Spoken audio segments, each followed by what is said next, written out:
Hello everyone. तो मेरा नाम है शिवम तमोरी और आज से हम लोग स्टार्ट कर रहे हैं CSS की यूनिट 1। यूनिट 2 ऑलरेडी हो चुकी है, वो नहीं देखी तो प्लेलिस्ट में जाकर देख लो। बेस्ट एवर वीडियो मैंने बनाई है। और हाँ, इस वीडियो को स्टार्ट करने से पहले मैं आपसे एक बात कहूँगा कि मैं सिर्फ रीडिंग नहीं करता हूँ, मैं चीज़ों को एक्सप्लेन भी करता हूँ। सो इस वजह से ये वीडियो हो सकता है थोड़ी लंबी हो जाए, हो सकता है इसके 2 पार्ट हो जाएं। तो अगर आप सच में चीज़ों को समझना चाहते हो तो ही रुको। अगर आपको रीडिंग करनी है, डायरेक्ट चीज़ें याद करनी है, तो आप क्वांटम से भी कर सकते हो। याद करोगे तो भूल जाओगे, समझ लोगे तो क्वेश्चन भले ही थोड़ा सा ट्रिकी होकर आ गया तो खुद भी लिख पाओगे। तो इसी मैसेज के साथ चलो स्टार्ट करते हैं वीडियो। तो कंप्यूटर सिक्योरिटी होता क्या है? बेसिकली जैसा नाम से पता चलता है, सिक्योरिटी का मतलब होता है किसी चीज़ को प्रोटेक्ट करना। और ये वर्ड लगा हुआ है कंप्यूटर के आगे, तो इसका मतलब हो गया हमें कंप्यूटर की सिक्योरिटी करनी है। और कंप्यूटर की सिक्योरिटी कैसे करनी है? मतलब कंप्यूटर को थोड़ी प्रोटेक्ट करना, कुछ चोरी करके थोड़ी ले जाना है। हमको कंप्यूटर के अंदर जो भी डाटा बचा हुआ है उस चीज़ को हमें प्रोटेक्ट करना है। कंप्यूटर के अंदर जितने भी हमारे इंपॉर्टेंट डॉक्यूमेंट्स हैं, इंपॉर्टेंट इन्फॉर्मेशन है, उस सब चीज़ को हमें प्रोटेक्ट करना होता है। बेसिकली कंप्यूटर सिक्योरिटी के अंदर हमें 3 चीज़ों को मेंटेन करना होता है। पहला confidentiality, second integrity and third one is availability. Confidentiality unit number 2 के अंदर हम लोग पढ़ चुके हैं, फिर भी बता रहा हूँ। कॉन्फिडेंशियलिटी का मतलब होता है वो इन्फॉर्मेशन जो कि सिर्फ उसके इंटेंडेड यूज़र के पास ही जाए। मतलब एक इन्फॉर्मेशन है, उसको हमें यूज़र नंबर ए को दिखाना है तो सिर्फ वो यूज़र ए को ही दिखाई जाए, उसके अलावा user B C D E F कोई भी ना देख पाए। जैसे ये बंदा साइड में बैठा हुआ है, ये वाला, अब इसके आगे एक लैपटॉप खुला हुआ है, इसके अंदर सिर्फ वही इन्फॉर्मेशन आ रही होगी जिसके लिए ये हकदार है और कोई नहीं आ रही होगी। इंटीग्रिटी का मतलब होता है कि एक इन्फॉर्मेशन इसको जो अवेलेबल हुई है इस बंदे को, तो ये जो है इस इन्फॉर्मेशन के अंदर कोई चेंजमेंट ना कर सके। जैसी इन्फॉर्मेशन इसको दी गई है वैसी ही इन्फॉर्मेशन ये वापस करे। This is called integrity. And availability का मतलब हो गया जब इसको चाहे तब इसको अवेलेबल करा सके server. That is called confidentiality, integrity and availability.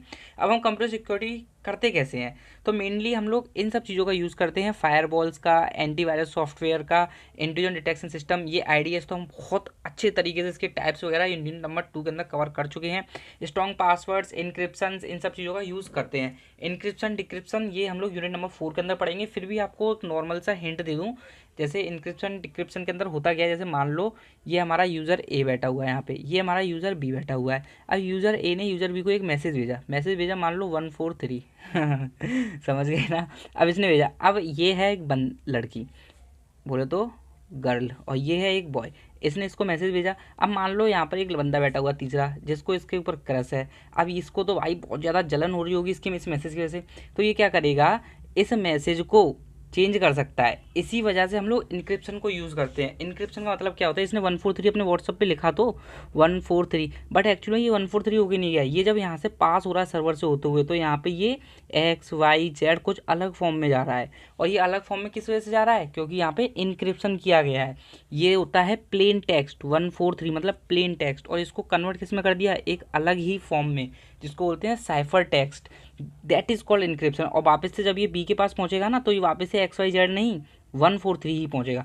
मतलब ए ने जो भेजा और जो बी के पास पहुंचा, दोनों के पास पहुंच तो वही रहा है, बट बीच में जो रास्ता है इनको ट्रेवल करना है, उस पे कुछ अलग ही फॉर्म का टेक्स्ट जा रहा है। That is called encryption. I hope clear होगा।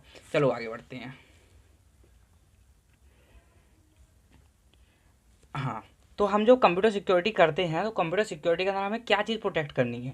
तो प्रोटेक्ट हमें बेसिकली 5 चीज़ें करनी होती है, और भी चीज़ होती है बट मेन मेन हमारी 5 चीज़ें। पहला हो गया हार्डवेयर कंपोनेंट। ऑलरेडी तुम लोग जानते हो हार्डवेयर वो जो चीज़ को हम लोग फिजिकली टच कर सकें, जैसे CPU आ जाता है इसके अंदर, हार्ड ड्राइव वगैरह सबको आ जाता है। ऑपरेटिंग सिस्टम बहुत ज़्यादा इंपॉर्टेंट होता है, क्योंकि ऑपरेटिंग सिस्टम ही तो पूरे पूरे कंप्यूटर को चला रहा है। अगर वही किसी ने इन्फेक्टेड कर दिया, वही उसी को किसी ने प्रॉब्लम दे दी, तो फिर वो कैसे पूरे कंप्यूटर को मैनेज करेगा? इस वजह से ऑपरेटिंग सिस्टम को हमें बहुत अच्छे तरीके से मेंटेन करना पड़ता है, उसके ऊपर कोई भी अटैक ना कर पाए। ठीक है, next one is network. Network तो बहुत ज़्यादा इंपॉर्टेंट है, क्योंकि उस नेटवर्क के जरिए ही तो सारी की सारी इन्फॉर्मेशन ट्रैवल हो रही है। और कोई उस नेटवर्क के अंदर बीच में बैठ के सारे की इन्फॉर्मेशन को स्टील आउट कर ले, तो ये तो बहुत गलत बात हो जाएगी, पूरी इन्फॉर्मेशन चोरी हो जाएगी। तो इस वजह से हमें नेटवर्क को भी प्रोटेक्ट करना होता है। डाटा, अब कोई इंसान चोरी करेगा नेटवर्क में बैठ के, तो क्या करेगा? चोरी डाटा करेगा ना। तो हमें उस डाटा को ही तो बचाना है, डाटा ही तो आज की दुनिया में डाटा को गोल्ड बोला जाता है, क्योंकि जिसके पास डाटा है वो पूरी दुनिया के ऊपर कब्जा कर सकता है, पूरी दुनिया के ऊपर अपना हुक्म चला सकता है, क्योंकि data is the utmost important thing in this present world.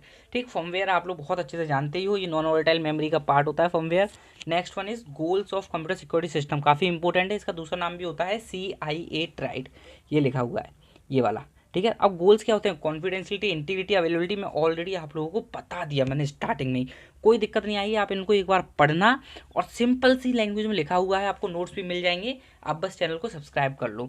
अच्छा देखो, हमने सिक्योरिटी की बात की, चलो ठीक है कर ली भैया, सिक्योरिटी करनी है, बट करनी कैसे है, तो इसके लिए 3-4 मॉडल बनाए गए, वैसे तो बहुत सारे मॉडल हैं, 5-6 हैं शायद, आई थिंक, हाँ, बट मेनली हमारे इंपॉर्टेंट हैं 3, हमारे सिलेबस में 3 है, जिसमें सबसे पहला आता है बेल ला पडुला मॉडल, ये वाला मॉडल हम लोग यूनिट 2 के अंदर बहुत हाई फाई तरीके से डिटेल में कर चुके हैं, किसी ने नहीं कराया यूट्यूब पे, उतने अच्छे तरीके से यूनिट 2 में कर चुके हैं, और क्वेश्चन भी आ जाता है, कभी कभी आता है, बहुत रेयरली आता है, और कॉलेजेस में भी पूछ लेते हैं, बट यूनिवर्सिटी में बहुत रेयरली आता है। Second model is Biba model, Biba model को बताते हैं। बेसिकली बीवा मॉडल क्या है, डाटा इंटीग्रिटी के ऊपर बेस्ड है। डाटा इंटीग्रिटी मैंने आपको बता दिया, डाटा इंटीग्रिटी का मतलब कि इन्फॉर्मेशन जैसी दी गई है आप वैसे ही इन्फॉर्मेशन को वापस करो, मतलब कोई एक अनऑथराइज्ड पर्सन उस इन्फॉर्मेशन के अंदर चेंज ना कर पाए। अनऑथराइज्ड पर्सन का मतलब तो समझ रहे हो ना, जिसको परमिशन नहीं है वो चेंज ना कर पाए। ठीक, पॉइंट नंबर 2 वाला, data and subjects are ordered by their level of integrity, इस पॉइंट का मतलब है कि हमने मान लो एक हमारे पास सर्वर, देखो मैं समझाता हूँ, सामने देखो स्क्रीन पे, देखो हमारे पास एक डाटा है, डाटा ग्रुप ऑफ डाटा है, उस डाटा को हमने अरेंज किया, ये लेवल 1, ये लेवल 2, ये लेवल 3, ये लेवल 4। ठीक है, अब हमारे पास ग्रुप ऑफ पर्सन्स हैं जो उस डाटा को एक्सेस करने आ रहे हैं, उनका लेवल ये है, level 1, level 2, level 3 and level number 4। ठीक है, अब ये देखो लेवल 4 का जो डाटा बहुत ज़्यादा इंपॉर्टेंट डाटा है, अब इस लेवल 4 के डाटा को हर किसी को तो अवेलेबल कराना नहीं है ना, तो हमारा जो डाटा था, ये इनको बोलेंगे डाटा, और इनको बोलेंगे सब्जेक्ट। सब्जेक्ट बोलते जो उस डाटा को एक्सेस करना चाह रहे हैं। अब ये जो डाटा है हमारे पास, मैं डाटा डाटा बोल रहा हूँ, एक्चुअली डाटा होता है, वो डेली हैबिचुअल में हो चुका है। ठीक, अब ये जो डाटा था ये हमने ऑर्डर किया अकॉर्डिंग टू देयर इंटीग्रिटी, और जो सब्जेक्ट्स थे मतलब जो इनको एक्सेस करने वाले हैं उनको भी हमने according to their level of clearance. Level of clearance का मतलब हुआ कौन इंसान कितने लेवल के डाटा को इंटीग्रेट कर, सॉरी, कौन इंसान कितने लेवल के डाटा को एक्सेस कर सकता है, उसे बोलते हैं लेवल ऑफ क्लियरेंस। अब देखो लेवल नंबर 1 का जो डाटा था उसे सिर्फ और सिर्फ लेवल नंबर 1 का ही यूज़र एक्सेस कर सकता है। ठीक है, ये जो लेवल 1 का डाटा है लेवल 1 का ही यूज़र एक्सेस कर सकता है। ये जो लेवल 4 का डाटा है इसको लेवल 4 का यूज़र एक्सेस कर सकता है, ऐसा नहीं है कि लेवल 3 का यूज़र इसको एक्सेस करे, ये बिल्कुल पॉसिबल नहीं है। मतलब समझे कि जो जो डाटा था और सब्जेक्ट था उसको हम according to their level of integrity, कितना हमें इनको इंटीग्रेट के लेवल पे रखना है, उस हिसाब से इन्हें अरेंज किया गया था। सेकंड पॉइंट क्लियर हो गया। अब बीबीएफ मॉडल जो था मेनली हमारे 2 प्रिंसिपल्स के ऊपर बेस्ड था। पहला इंटीग्रिटी एक्सियम जो मैंने तुमको बता दिया, second is no read up rule. अच्छा, इंटीग्रिटी एक्सियम एक बार और पढ़ लो। The integrity axiom states that data should not be modified by a source with lower integrity than the data itself. मतलब जो डाटा का लेवल था, जैसे लेवल 4 वाला लेवल 4 को ही अवेलेबल करा रहा था वही उसे मॉडिफाई कर सकता था, और लेवल 3 वाला नहीं कर सकता। ठीक, next the no read of rule. No read of rule मतलब होता है कि अगर डाटा लेवल 4 का है और यूज़र हमारा लेवल 1 का आ रहा है तो उसे अवेलेबल नहीं कराया जाएगा, जो यूज़र उसका हकदार है सिर्फ उसे ही अवेलेबल कराया जाएगा। क्लियर यहाँ तक? पढ़ लेना, कोई दिक्कत नहीं आई, फिर भी कमेंट कर देना, मैं कमेंट मोस्टली सभी कमेंट्स का रिप्लाई कर देता हूँ। In the Biba model data is assigned an integrity level and user assigned a clearance level. Access to data is only granted if the user clearance level is at above data integrity level. सब कुछ मैंने बता दिया, कोई भी इसमें परेशानी वाली बात है ही नहीं। ठीक है भाई, आगे बढ़ते हैं। अब इनके एडवांटेज और डिसएडवांटेज की बात करें। अब देखो बीबा मॉडल था, बीबा मॉडल हमारा किसके ऊपर बेस्ड था? इंटीग्रिटी के लिए। तो पहला एडवांटेज ये क्या था कि जो बीबा मॉडल था वो हमारा इंटीग्रिटी, डाटा इंटीग्रिटी को बहुत अच्छे से मेंटेन कर पा रहा था। देखो मैंने यहाँ पे शॉर्ट में लिखे हैं, आपको ऐसे नहीं लिखने, ऐसे लिखो तो 10 नंबर कभी नहीं मिलेंगे। इसको बढ़ा चढ़ा के, जितना आप बढ़ा चढ़ा के फेंक सकते हो फेंको। जैसे क्रश को पढ़ाने जाते हो ना तो कितना बढ़ा चढ़ा के फेंकते हो, मैं ये कर दूंगा, मैं चांद तोड़ दूंगा, तारे तोड़ दूंगा। चांद तारे कहाँ से तोड़ लोगे, नासा वाले नहीं तोड़ पाए। तो ऐसे ही इनको तुम्हें बहुत बड़ा चढ़ा के लिखना है। ठीक है, तो डाटा इंटीग्रिटी हुई कंट्रोल्ड एक्सेस। कंट्रोल एक्सेस कैसे? जैसे इंटीग्रिटी एग्जाम बताया था।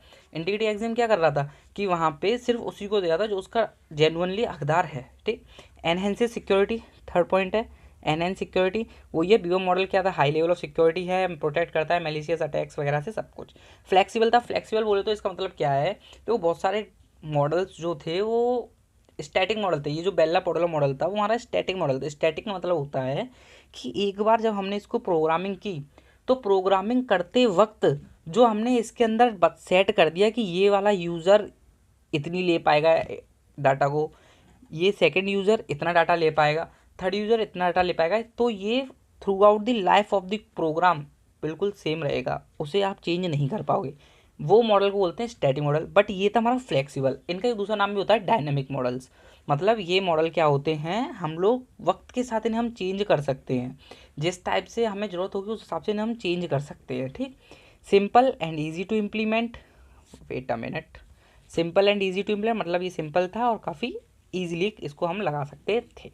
और जो बेल्ला पॉडल मॉडल था वो काफ़ी ज़्यादा कॉम्प्लेक्स था। हम लोग यूनिट 2 के अंदर पढ़ा चुके हैं यार, वहाँ पढ़ लेना, क्या बताएं बार बार यहाँ। ठीक, अब डिसएडवांटेजेस ऑफ बीवा मॉडल आते हैं। तो पहला कि ये वाला जो मॉडल है वो कॉन्फिडेंशियलिटी को नहीं मेंटेन कर पा रहा। कॉन्फिडेंशियलिटी क्या था ये मैंने बता दिया स्टार्टिंग में यार। कॉन्फिडेंशियलिटी मतलब जो उस डाटा का हकदार है सिर्फ उसी को ही मिले। कॉन्फिडेंशियलिटी मतलब ये होता है। कई बार तुमने भी तो देखा होगा, बहुत सारी हॉस्पिटल से ब्लड रिपोर्ट्स वगैरह आती है, उसके ऊपर लिखा होता है कॉन्फिडेंशियल, मतलब ये हर किसी को नहीं दिखाई जाएगी, क्या पता किसको क्या बीमारी हो। ठीक है ना। तो अगला पॉइंट ये बोल रहा है टू यूज़ दिस मॉडल।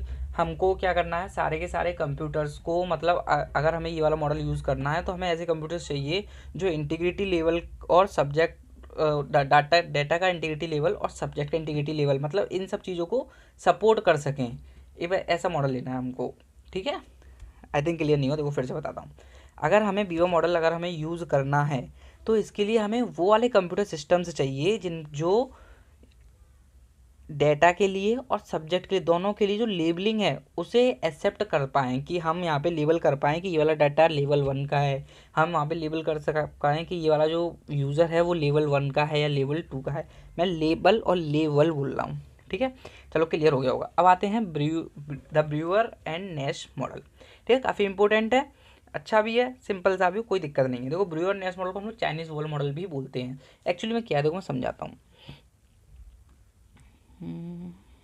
देखो जैसे मान लो ये हमारा एक काफ़ी ज़्यादा इन्फॉर्मेशन इकट्ठा है एक सर्वर पे। ठीक है, अब क्या है, ये वाली कुछ इन्फॉर्मेशन ऐसी होगी एक कैटेगरी की होगी, कुछ इन्फॉर्मेशन ऐसी होगी एक अलग कैटेगरी की होगी। तो ये सभी इन्फॉर्मेशन को पहले हमने इकट्ठा किया, ये वाली इन्फॉर्मेशन कैटेगरी ए की है, ये वाली इन्फॉर्मेशन कैटेगरी बी की है। तो हमने क्या करते हैं, उस सारी इन्फॉर्मेशन को उठाते हैं और उसे हम लोग डिवाइड कर देते हैं।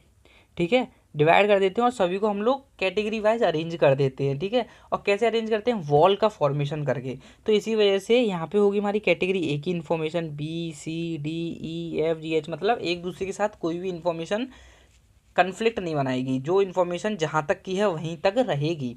इसी वजह से ब्रूस्टर नाम है इसका। ब्रूअर एंड नेस मॉडल जो था वो चाइनीज़ वॉल मॉडल भी इसलिए बोलते हैं। सेकेंड पॉइंट पढ़ते हैं इसका, ये रहा। The model is based on the concept of wall that separate different areas of information. वही वॉल्स के बेस पे ये हमारा बेस्ड था कि जो हमारी वॉल्स होती है वो इन्फॉर्मेशन को सेपरेट आउट कर सकती हैं। Third point, it works by dividing information into different categories and creating walls between them to prevent conflict of interest. मैंने बता दिया कि किस टाइप से काम करता है। ये हमारी डिफरेंट कैटेगरीज ऑफ इन्फॉर्मेशन लेते हैं और उनको हम लोग वॉल्स की माध्यम से अलग अलग सेपरेट करते हैं, जिससे कि वो किसी के साथ कन्फ्लिक्ट ऑफ इंटरेस्ट पैदा ना कर सकें। ठीक है भाई, आई होप तुम लोगों को बहुत अच्छे से समझ में आ रहा होगा। कोई भी दिक्कत आ रही हो फिर भी आप कमेंट कर सकते हो, टेलीग्राम पे भी ज्वाइन हो सकते हो और चलो सब्सक्राइब भी कर सकते हो, कर ही दो यार। चलो हाँ, ये बीवा मॉडल के अंदर मैं आपको बता दिया था, सॉरी ये ब्रूस्टर मॉडल चल रहा था, इसके अंदर क्या था, ये डायनामिक मॉडल था। डायनामिक मतलब मैं बता चुका हूँ आपको ऑलरेडी कि डायनामिक मतलब वो मॉडल जो कि समय के साथ चेंज हो सकें, फ्लेक्सिबल रह सकें। ठीक है, दूसरी बात, by being adaptable and flexible, Chinese word model था काफ़ी ज़्यादा हमारे यूज़ में था। ठीक, एग्जाम्पल के तौर पे ये है, जैसे मैं तुम्हें चलो समझाता हूँ, रीडिंग तो कर ही लेना तुम लोग खुद। देखो जैसे मान लो ये हमारी एक कंपनी है, कोई कंसल्टिंग फर्म, मतलब जिससे हम लोग अपनी कंसल्टेशन ले सकते हैं। अब एक कंपनी मान लो बोर्नवीटा की और एक कंपनी है कॉम्प्लान की। तो मेरे को वो पता है बोर्नवीटा कॉम्प्लान आपस में एक दूसरे के दुश्मन टाइप से हैं। ठीक है, अब ये वाली को कुछ काम करवाना है तो ये भी इसी कंसल्टिंग फर्म के पास आ जाती है, और इस वाली कंपनी कुछ काम करना तो ये भी इसी कंसल्टिंग फर्म के पास आ जाती है। अब दोनों अपना अपना डाटा अवेलेबल इसको कराते हैं, इन्होंने भी अवेलेबल कराया। अब ऐसा नहीं हो सकता है कि बोर्नवीटा का डाटा कॉम्प्लान वाले के पास पहुंच जाए, कॉम्प्लान का डाटा बोर्नवीटा के पास पहुंच जाए। तो इस चीज़ को, इस कन्फ्लिक्ट ऑफ इंटरेस्ट को ना होने पाए, इसलिए हम लोग यूज़ करते हैं ब्रूस्टर एंड नेस मॉडल। काफ़ी सिंपल था, समझ में आ गया होगा। तो चलो अब स्टार्ट करते हैं एक्टिव एंड पैसिव अटैक। जैसा कि नाम से पता चल रहा है एक्टिव, एक्टिव मतलब जो चीज़ एक्टिव रहती है, जैसे तुम लोग समझ सकते हो ना, मतलब ऐसे पड़ी हुई नहीं है, वो सच में कुछ काम कर रही है। तो एक्टिव अटैक्स हमारे वो अटैक्स होते हैं जो सच में अटैक करते हैं। सच में अटैक कैसे करते हैं तो अभी समझोगे तो सब बहुत क्लियर होगा। जैसे मान लो, फिर से वही बंदी वाला एग्जाम्पल लेते हैं, काफ़ी प्यार है बंदियों से भाई को। ए और बी, इस बार इस बंदे ने मैसेज भेजा, कौन सा, 143, ठीक है। अब इस बंदी पे एक बंदे को क्रश था। अब क्रश वाला बंदा कहाँ है, ये लो, बंदा नंबर सी। अब भाई ये क्या चाहेगा, इस बंदी का और इस बंदे का कैंसिल आउट हो जाए मतलब ब्रेकअप हो जाए। तो ये क्या करना चाहेगा कि इस मैसेज को चेंज करना चाहेगा। इसने CS से पढ़ा इसने, और दिमाग वाग लगा के अच्छे से इसने इसके सिस्टम को हैक कर लिया। अब इसने क्या देखा, ये 143 था, ठीक है, पढ़ा इसने क्या किया, इस 143 को लाया और यहाँ से इसकी जगह लिख दिया IHU, समझ गए होंगे, आई हेट यू। अब इस बंदी ने दोबारा से लिख दिया इधर से, ये ले आई हेट यू टू। तो ये वाला टाइप का अटैक, इसे बोलते हैं हम लोग एक्टिव अटैक। समझ में नहीं आया? अब देखो एग्जाम्पल तो समझ में आ गया ना, अब देखो मैं बताता हूँ तो सब समझ में आएगा। एक्टिव अटैक हमारे वो अटैक होते हैं जहाँ पर अटैकर इन्फॉर्मेशन का जो पासेज हो रहा है उसे तो देख पा रहा है, साथ में उसको चेंज भी कर सकता है, मतलब मॉडिफिकेशन भी कर सकता है। इसे बोलते हैं हम लोग एक्टिव अटैक। पहला point, active attack tries to change system resources and affect the operation. Simple सी बात कि ये सिस्टम के अंदर रिसोर्सेज जो हैं उनको चेंज करता है और उनके ऑपरेशंस को अफेक्ट करता है। जैसे कि मैं तुमको दिखाया, वहाँ पे उसने इन्फॉर्मेशन के अंदर मॉडिफिकेशन कर दिया, रिसोर्सेज को उसने चेंज कर दिया। सेकंड पॉइंट भी वही है, modification in the information occurs, मतलब जो इन्फॉर्मेशन आदान प्रदान हो रहा था उस इन्फॉर्मेशन के अंदर उसने चेंज कर दिया। Always causes damage to the system. अब इसको जब एक्सेस इतनी मिल जाएगी कि वहाँ पे मॉडिफिकेशन कर सकता है तो वो सिस्टम को भी डैमेज कर सकता है, ठीक है। Active attack affects the integrity and availability. देखो इंटीग्रिटी का मतलब क्या होता है कि वो उस इन्फॉर्मेशन के अंदर कुछ चेंज ना कर पाए, जैसी इन्फॉर्मेशन है वैसी रहे, मैंने बताया था। अब यहाँ पे क्या, उसने तो पूरा पूरा मैसेज चेंज कर दिया, 143 की जगह IHU लिख दिया, तो इससे तो उनके बीच में लड़ाई झगड़ा हो गया, बहुत ज़्यादा कन्फ्लिक्ट्स हो गए, तो ये इंटीग्रिटी को अफेक्ट कर दिया। अवेलेबिलिटी, जब ये इंटीग्रिटी को अफेक्ट कर रहा है तो अवेलेबिलिटी को तो जाहिर सी बात है अफेक्ट करेगा ही करेगा, ठीक। Next point, once the attack occurs victim get inform. सीधी बात है यार, जैसे जैसे आप, अगर आप किसी मैसेज को भेज रहे हो और उसके पास कुछ गलत मैसेज पहुंचा, उसके पास गलत मैसेज पहुंचा, तो आपको तो पता चल गया ना कि हाँ आपके ऊपर अटैक हुआ है। आपके ऊपर नहीं, आपके मतलब उस मैसेज के ऊपर अटैक हुआ है कि आपने भेजा 143, उधर से उधर पहुंचा IHU, मतलब बीच में कुछ ना कुछ हुआ। जैसे एक मूवी थी सलमान खान की, कौन सी मूवी थी यार मेरे को याद नहीं, उसके अंदर बीच में वो मैसेज को चेंज कर देता है। आई थिंक तुम लोगों को याद आ रहा होगा, मेरे को नेम याद नहीं है उसका, ठीक। सिक्स्थ पॉइंट बोल रहा था, main emphasise is on detection of attack. इस अटैक के अंदर, एक्टिव अटैक के अंदर मेन जो काम होता है, मतलब हम लोग जो मेन हमारा एम होता है कि हमें ये अटैक हुआ है इसको पता लगाना है, और पता चल भी जाता है, काफ़ी सिंपल भी है इसके अंदर।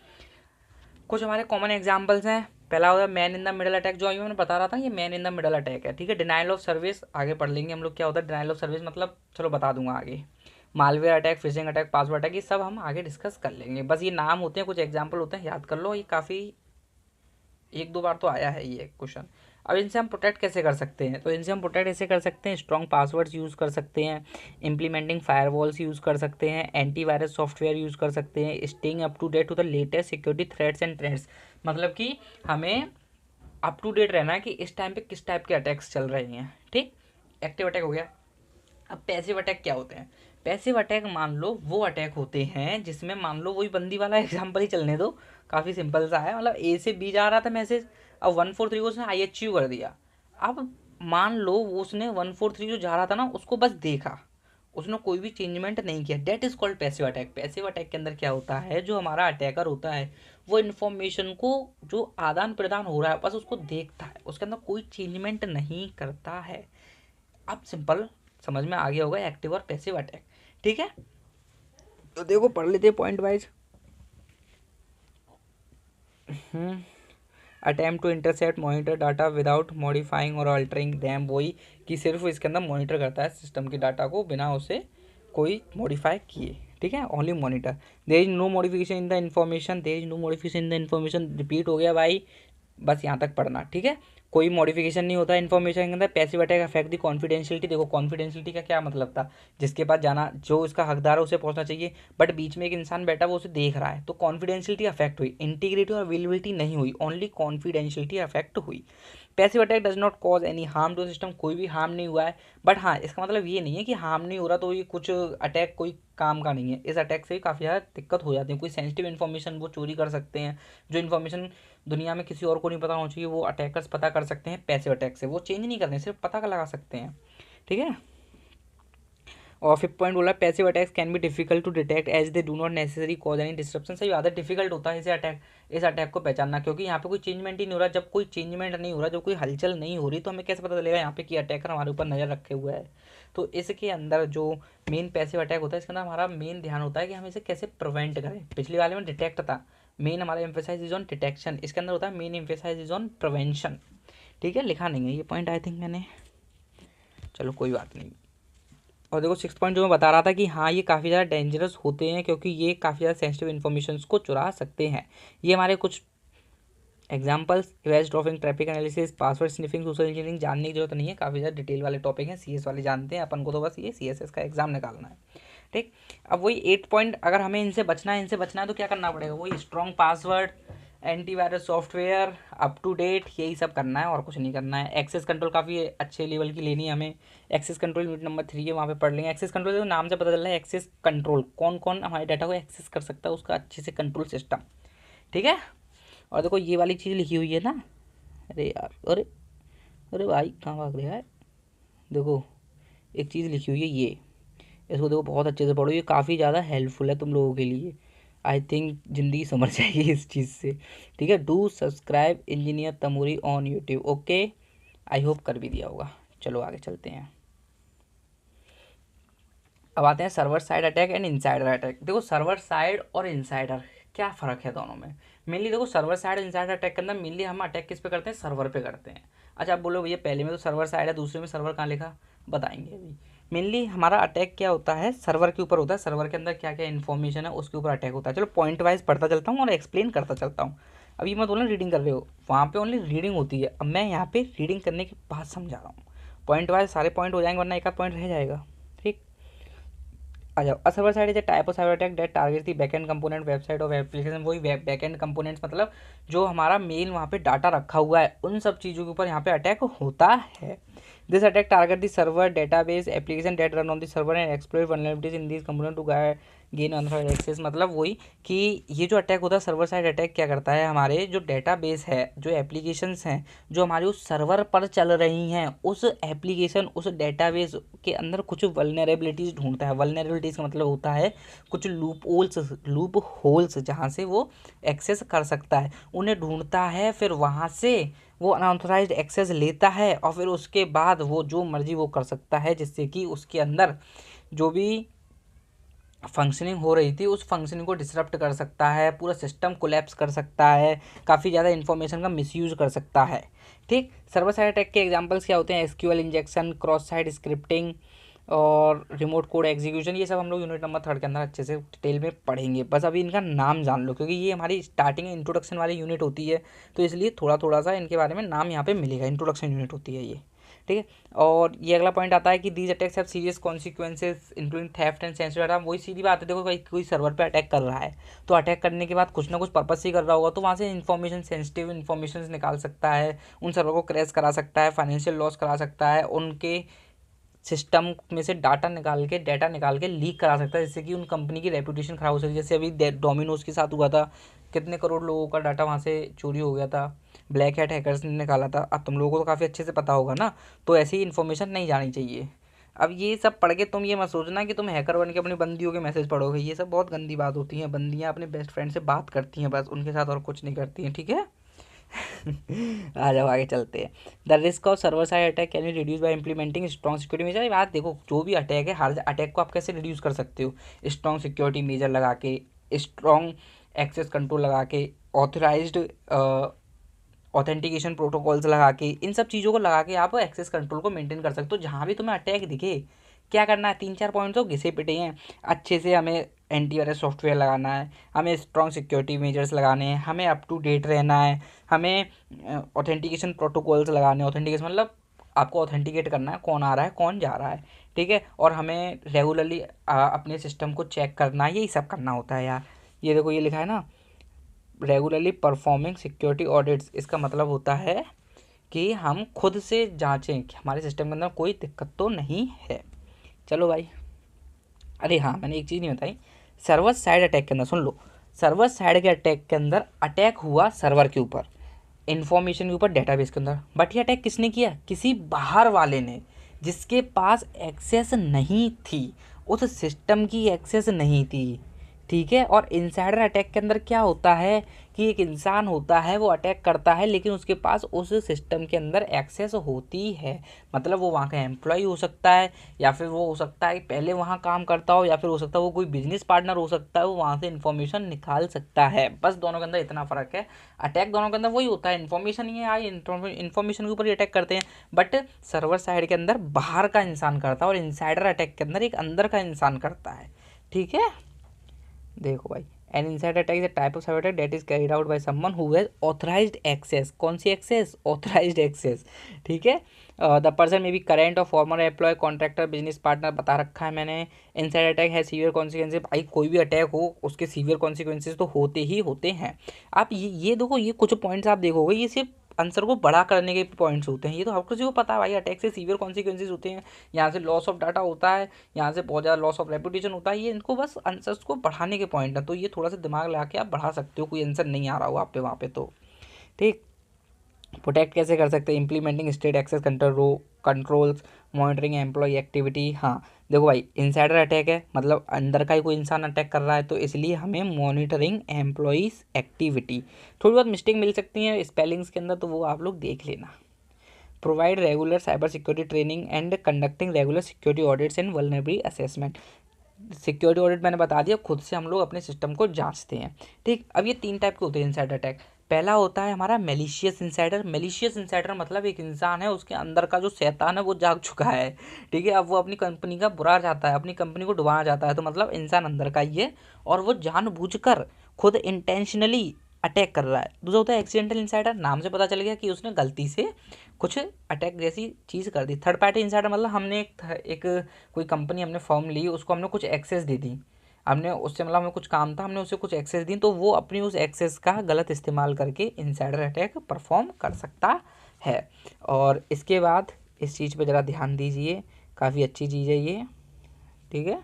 और इसे कर कैसे सकते हो? आप नीचे जाओ, नीचे से ऐसे करके क्लिक करो, तो यहाँ पर एक लाइन सी बन के आएगी, उसके अंदर लिखा होगा यहाँ पे सब्सक्राइब का बटन, यहाँ पे चैनल का नाम लिखा होगा, तो इसे ऐसे करके क्लिक कर दो। ठीक है। आपका बहुत बहुत धन्यवाद। चलिए भाई आगे बढ़ते हैं। अरे हट जा। अब देखो भाई, कंट्रोल हाईजैकिंग आ चुका है, तो इसका मतलब ये मत सोचना आप लोग क्वांटम से सिलेबस मैच करोगे कि बहुत सारे टॉपिक्स छोड़ दिए, तो ऐसा बिल्कुल भी नहीं है। मैं टॉपिक्स नहीं छोड़ता हूँ, सिर्फ जो नहीं आते उन्हें छोड़ता हूँ। मतलब मुझे नहीं आते नहीं, जो एग्ज़ाम में नहीं आते हैं उन्हें छोड़ता हूँ। बेसिकली मोस्ट ऑफ चीज़ मैं कवर कर लेता हूँ, बट यहाँ पर मैंने कोई टॉपिक नहीं छोड़ा है। इस वाले पार्ट के अंदर हम पहले पहले वो चीज़ें कवर कर रहे हैं जो कि एग्ज़ाम के पॉइंट ऑफ व्यू से ज़्यादा इंपॉर्टेंट है। फिर जो लेस इंपॉर्टेंट चीज़ें हैं, जो रिलेटिवली कम इंपॉर्टेंट है, उन्हें हम आगे कवर करेंगे लास्ट तक आते आते। स्टार्टिंग में वो चीज़ें जो ज़्यादा इंपॉर्टेंट है। अब वो कंट्रोल हाईजैकिंग आया, तो कंट्रोल हाईजैकिंग जैसे आपको नाम से पता है, हाईजैकिंग का मतलब क्या होता है कि हम लोग उस किसी चीज़ को अपने वश के अंदर कर लें। वश मतलब वो भूत प्रेत वाला वश नहीं कि नींबू लगाया, मिर्ची लगाया, फेंका बंदी के ऊपर और वो आगे हमारे बस में, ऐसा कुछ नहीं है। ठीक है। यहाँ पे हाईजैकिंग मतलब होता है कि उसे हम लोग अपने कंट्रोल के अंदर ले आए। ठीक। तो कंट्रोल हाईजैकिंग जैसा नाम से क्लियर हो रहा है, हम किसी सिस्टम के या फिर किसी सर्वर के या फिर किसी एप्लीकेशन को, वेब एप्लीकेशन को, वेब ब्राउज़र को अपने कंट्रोल के अंदर हमें लाना है, उसे हमें हाईजैक करना है। और हाईजैक हम करते किसे हैं? Through the use of codes, malicious codes. I think clear हो गया। चलो अब पॉइंट्स वाइज पढ़ते हैं। हाँ ये बस कंट्रोल हाईजैकिंग भाई 3-4 तरीके से होती है, तो आगे पढ़ते हैं हम लोग, क्लियर हो जाएगा। तो देखो कंट्रोल हाईजैकिंग क्या होता है? Type of cyber security attack that involves taking control of programs execution flow. देखो यहाँ से अच्छे से समझना, काफ़ी सिंपल है, और ये पॉइंट्स तुम्हें कहीं मिलेंगे भी नहीं, मैंने बहुत अच्छे तरीके से रिसर्च करके बनाए हैं। ठीक है। देखो, control hijacking is a type of computer security attack that involves taking control of programs execution flow and redirecting it to execute malicious code instead of intended code। ये जो 2 पॉइंट लिखे हुए हैं, 3 पॉइंट, इन 3 पॉइंटों को समझने के लिए आपको बहुत ज़्यादा दिमाग लगाना पड़ेगा, और मेरे होते हुए मैं कोशिश करता हूँ कि आप लोगों को दिमाग ना लगाना पड़े, इसलिए पहले हम लोग एग्जाम्पल को पढ़ते तो चलो इस एग्जांपल को मैं समझा देता हूँ, जिससे कंट्रोल हाईजैकिंग काफ़ी ज़्यादा क्लियर हो जाएगी। तो देखो, मान लो एक वेब एप्लीकेशन है, मान लो ये हमारी एक वेब एप्लीकेशन है, ठीक। अब इस वेब एप्लीकेशन के अंदर हमें अगर अपना अकाउंट एक्सेस करना है, तो हमें यहाँ पे कुछ ना कुछ यूज़र क्रेडेंशियल्स डालने पड़ेंगे। यूज़र क्रेडेंशियल्स बोले तो वही पासवर्ड और लॉगिन आईडीज़ जो होती हैं। अब हमें ये डालने के लिए अब क्या होगा, एक अटैकर आया, उस अटैकर ने यहाँ पे काफ़ी ज़्यादा रिसर्च की, तो उसे पता चला इसके अंदर एक वल्नरेबिलिटी है। वल्नरेबिलिटी मतलब इसके अंदर एक कमी है, जिसके अंदर मैं अपना कोड डाल सकता हूँ। डाल सकता क्या हूँ, उसने डाल दिया, उसने अपना कोड यहाँ पे डाल दिया, ठीक है। अब उस कोड की वजह से क्या होगा, जैसे मान लो कभी भी इसके अंदर कोई यूज़र आया, उसने अपनी इन्फॉर्मेशन यहाँ पे एग्जीक्यूट कराई, अपना क्रेडेंशियल्स डाले। अब अपने क्रेडेंशियल्स डालने के बाद क्या होगा कि पीछे प्रोग्राम रन करेगा, है ना। कोई भी चीज़ होती है, कोई भी चीज़ें, हमारी कैलकुलेटर चलता है, उसके अंदर भी पीछे एक प्रोग्राम रन करता है। तुम लोगों को पता होगा, फर्स्ट ईयर में पढ़कर आए हो। तो यहाँ पर भी एक पीछे एक प्रोग्राम रन हो रहा होगा। अब ये जो यूज़र का यहाँ पे मलिशियस कोड है ना, ये वाला, ये रेड वाला, अब ये मलिशियस कोड क्या करेगा, इसके पीछे जो प्रोग्राम चल रहा था उस प्रोग्राम को नहीं चलने देगा, उस प्रोग्राम को चेंज कर देगा और बोलेगा कि जो तेरा कोड है, तेरा इंटेंडेड कोड है, मतलब तेरा जो कोड है उस कोड को रोक और मेरा जो मलिशियस कोड है उसको रन करा।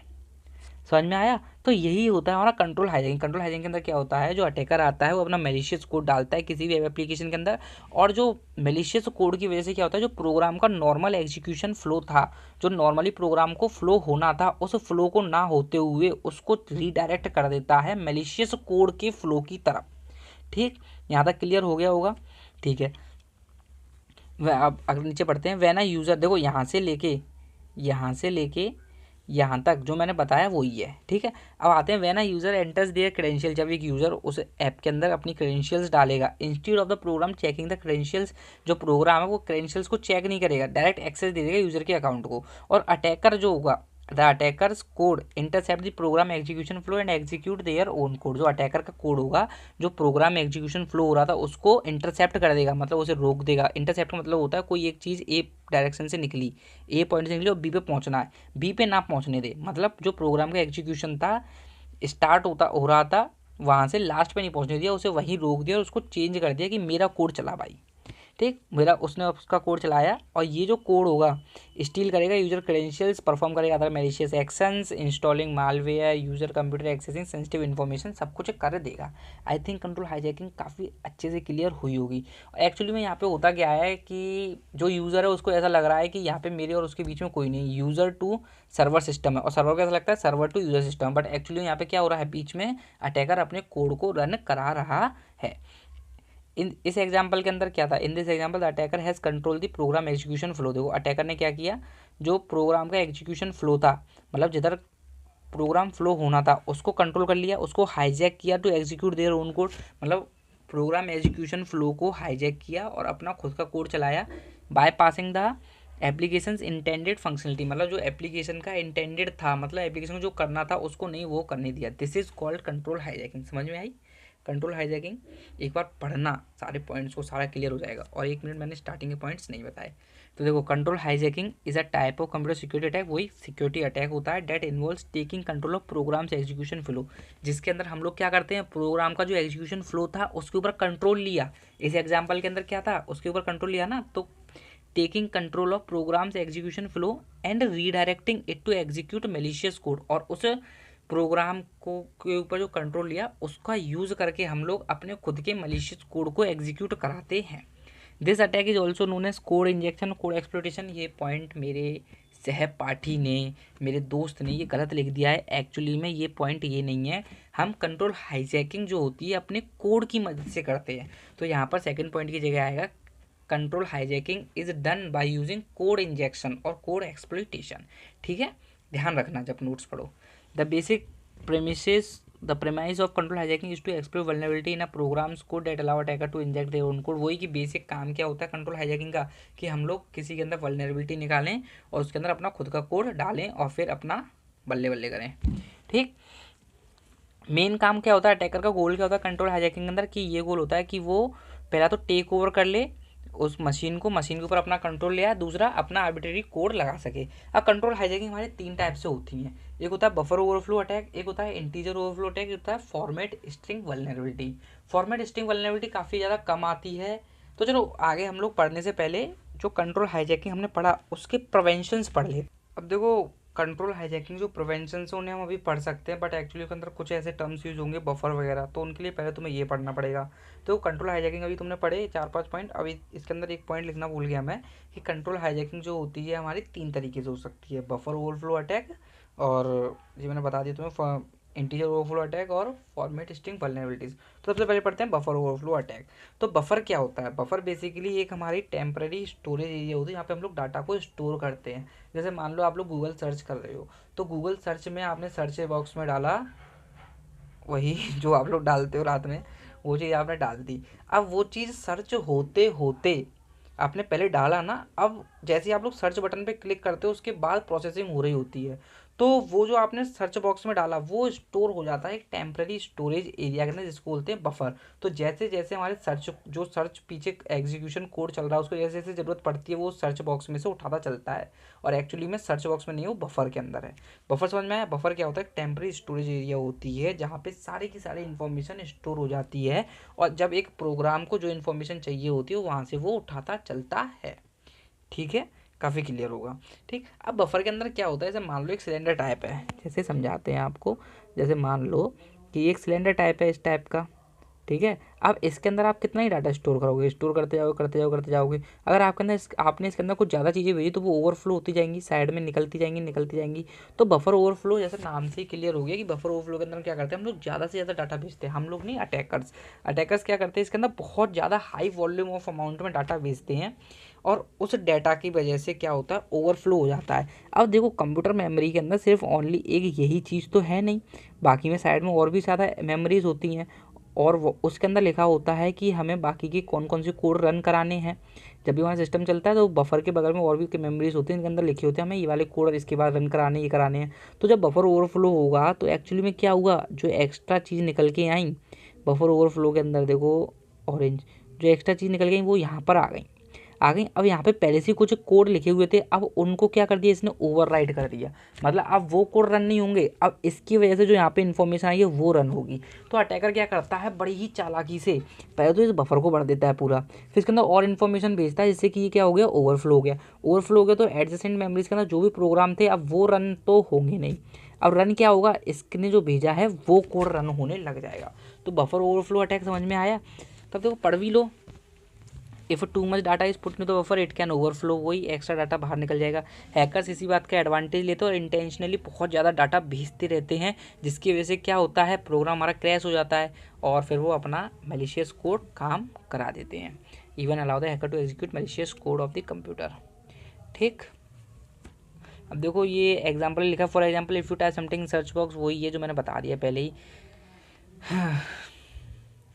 The problem is that if a program is designed poorly it may not check make sure that the data being stored in the buffer does not exceed the buffer capacity। अब देखो problem ये, देखो actually में ऐसा तो है नहीं कि हर रोज़ ये बफर ओवरफ्लो अटैक हो।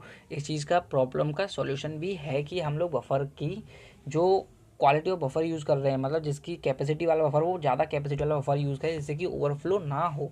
बट एक्चुअली में क्या होता है, कुछ नए नए कोडर आते हैं जो फर्स्ट ईयर में लिख लेते हैं कोडर अपने बायो में आके, तो वो क्या करते हैं थर्ड ईयर में ड्रॉप आउट ले लेते हैं, फिर कोडिंग करने लग जाते हैं।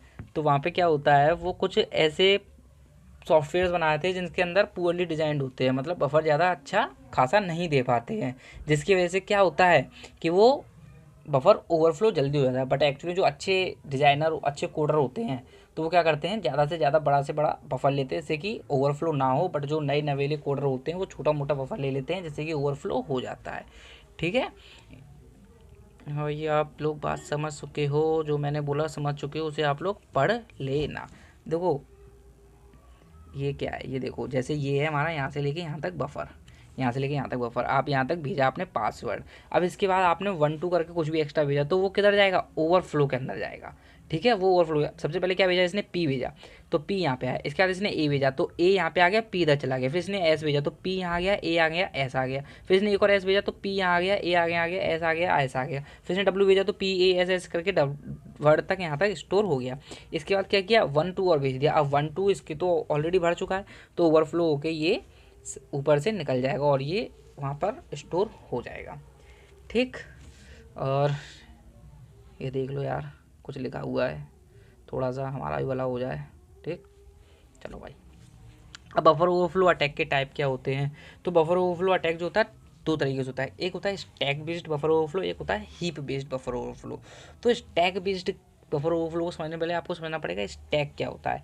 तो स्टैक क्या होता है एक्चुअली में, ये भी हमारा एक पार्ट ऑफ डाटा स्ट्रक्चर होता है, मतलब इसके अंदर भी ये हमारा पार्ट ऑफ मेमोरी होता है। इसके अंदर हम लोग डाटा नहीं, जिसके अंदर हम लोग फंक्शन वेरिएबल्स को स्टोर करते हैं। मतलब एक वही डाटा स्ट्रक्चर बफर था ना, बफर जैसे ही है, बफर के अंदर हम लोग स्टोर करते हैं, डाटा स्ट्रक्चर के अंदर भी हम लोग स्टोर करते हैं, बट एक्चुअली डाटा स्ट्रक्चर के अंदर हम लोग फंक्शन कॉल्स जो वेरिएबल्स होते हैं इन सब चीज़ों को स्टोर करते हैं। तो stack are commonly used in programming language to manage function calls local variation program execution. Program execution जो हो रहा होता है, जैसे ही प्रोग्राम एग्जीक्यूट होता है तो उसको कुछ फंक्शन कॉल चाहिए होते हैं, रिटर्न एड्रेस चाहिए होते हैं, वो सब चीज़ें कहाँ स्टोर होती हैं? हमारे स्टैक के अंदर स्टोर होती हैं। तो स्टैक बेसिकली हमारा किस बेसिस पे काम करता है? लीफो के ऊपर काम करता है, last in first out. I think CS वाले हो तो बहुत अच्छे से जानते होंगे, मैक वाले होंगे तो आई थिंक नहीं जानते होंगे, तो उनके लिए मैं हूँ। तो देखो, जैसे मान लो ये हमारा स्टैक है, ठीक। अरे यार ये बना दो स्टैक साइड में, सॉरी भाई, ये वाला स्टैक देख लो, ये हमारा स्टैक है। तो स्टैक के अंदर ये देखो इस टाइप से है, तो इसके अंदर हम लोग इन्फॉर्मेशन जब डालेंगे ना, अरे रुक जाए यार, भागा ही जा रहा है, अरे रुक जाओ 1 मिनट ब्रो, हाँ ग्रीन। अब देखो इस स्टैक के अंदर क्या है, इन्फॉर्मेशन डालेंगे हमने, ए डाला तो ए जाएगा सबसे लास्ट में, बी डाला तो बी आ जाएगा यहाँ पे, सी डाला तो सी यहाँ पे आ जाएगा, डी डाला तो डी यहाँ आ जाएगा, ई डाला तो ई यहाँ आएगा, एफ डाला तो एफ यहाँ आएगा। मतलब जो भी इन्फॉर्मेशन होगी वो नीचे दबती जाएगी। अब इसके अंदर से अगर कुछ इन्फॉर्मेशन चाहिए तो सबसे पहले ऊपर वाली चीज़ निकलेगी, उसके बाद उसकी नीचे वाली निकलेगी, उसके बाद इसकी नीचे वाली निकलेगी, मतलब लास्ट इन फर्स्ट आउट, जो लास्ट में आया वो सबसे पहले निकलेगा। तो स्टैक किस बेसिस पे काम करता है? लास्ट इन फर्स्ट आउट के ऊपर, ठीक है। अब देखो when a function is called, 4D वाला पॉइंट पढ़ रहे हैं, when a function is called the programmer creates a new stack frame, ठीक है। तो program to store functions variables and return address, मतलब कि जब भी हम फंक्शन जब हमारा कॉल करता है, फंक्शन कॉल होती है, तो जो प्रोग्राम होता है वो अपने लिए एक स्टैक फ्रेम बना लेता है। अब उस स्टैक फ्रेम के अंदर वो अपनी सारी इन्फॉर्मेशन सेव करता है जो उसको चाहिए होती है, मतलब वही function calls, variables, return address वगैरह। अब जैसे जैसे फंक्शन एग्जीक्यूट होता है तो वेरिएबल्स क्या होते हैं? Pushed on to and popped off. Push का मतलब क्या होता है? देखो पुश का मतलब होता है जब इसके अंदर हमने इन्फॉर्मेशन डाली उसे बोलते हैं पुश, और पॉप्ड ऑफ का जब हमने इन्फॉर्मेशन निकाली तो उसे बोलते हैं पॉप्ड ऑफ, ठीक है। तो ये बोल रहा है जैसे जैसे फंक्शन हमारा चलता है, जैसे जैसे हमारा कोड चलता है, तो इसके अंदर वेरिएबल्स जाते हैं अंदर अंदर, और जैसे जैसे जरूरत पड़ती है वैसे वैसे निकलते हैं, ठीक। और बाद में ये क्या होता है? बिल्कुल पूरा खत्म हो जाता है। तो स्टैक समझ में आया क्या था? अब इसका हम अटैक बताएंगे, पहले स्टैक समझ में आया। स्टैक के अंदर क्या था? स्टैक हमारा एक डाटा स्ट्रक्चर था जिसके अंदर हम लोग फंक्शन कॉल्स, वेरिएबल्स, इन सब चीज़ों को स्टोर करते हैं, ठीक। इतनी बात क्लियर आ गई। अब स्टैक क्या होता है? स्टैक के ऊपर होता है बफर, स्टैक के ऊपर होता है बफर, ठीक है भाई। अब देखो यहाँ से चालू होता है हमारा अटैक। जो मैंने पीछे पढ़ाया वो सिर्फ मैंने स्टैक के बारे में पढ़ाया। अब आपको अगर स्टैक बेस्ड ओवरफ्लो अटैक समझना है तो उसके लिए पहले आपको स्टैक समझना पड़ेगा। तो पीछे मैंने ओनली आपको बताया है स्टैक। अब यहाँ से आता है stack based overflow attack. Exam में आएगा तो यहाँ से लिखना है, आपकी मर्जी, वहाँ से भी लिख सकते हो।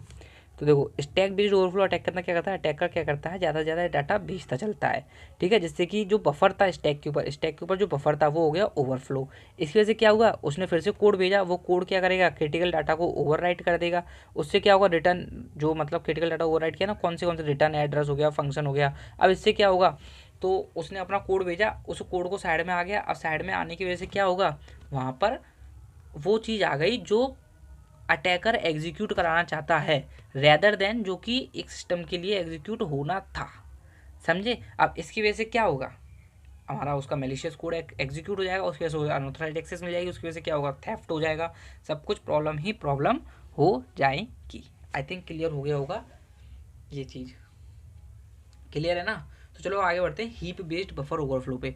तो हीप बेस्ड बफर ओवरफ्लो के अंदर क्या होता है? मतलब अब तुम्हें देखो हीप समझना पड़ेगा। सबसे पहले बफर आपको समझ गए, टेम्पररी डाटा स्टोरेज होता है। स्टैक समझ गए, यहाँ पे हम लोग फंक्शन कॉल्स, वेरिएबल्स को स्टोर करते हैं। अब हीप क्या होता है? जैसे मान लो एक फंक्शन, एक आपने प्रोग्राम रन कराया, जैसे आपको मतलब एक फाइल ओपन करनी है। अब उस फाइल को ओपन करने के लिए हमें मेमोरी चाहिए होगी। मतलब कि जब हम फाइल ओपन करेंगे तो हमें पहले से तो नहीं पता उसके अंदर कितनी मेमोरी। अगर हम पहले से फिक्स कर देंगे कि चलो हम इसको इतनी मेमोरी दे रहे हैं, उसके अंदर ज़्यादा कंटेंट निकला तो कहाँ स्टोर करेंगे? तो इसके लिए क्या होता है? हीप क्या होती है? मतलब हमारी वो मेमोरी होती है जो काफ़ी ज़्यादा तो बड़ी होती है, और दूसरी इसके अंदर डायनामिकली एलोकेट करते हैं हम लोग। मतलब हमने फाइल ओपन की, अब उसको जितना जितना मेमोरी चाहिए इन्फॉर्मेशन स्टोर करने के लिए उतनी मेमोरी हम उसे देते जाएंगे लगातार, फिक्स नहीं है, डायनामिकली करते हैं, मतलब चेंज होती रहती है। ठीक है, अब देखो ये देखो पढ़ लेते हैं। This means that when a program needs to create a new object और allocate memory for some other purpose, मतलब किसी के लिए मेमोरी एलोकेट करनी है तो ये कुछ मेमोरी हमारी मांगेगा ऑपरेटिंग सिस्टम से और उसे हीप के अंदर ऐड कर देगा, मतलब हीप वही होता है।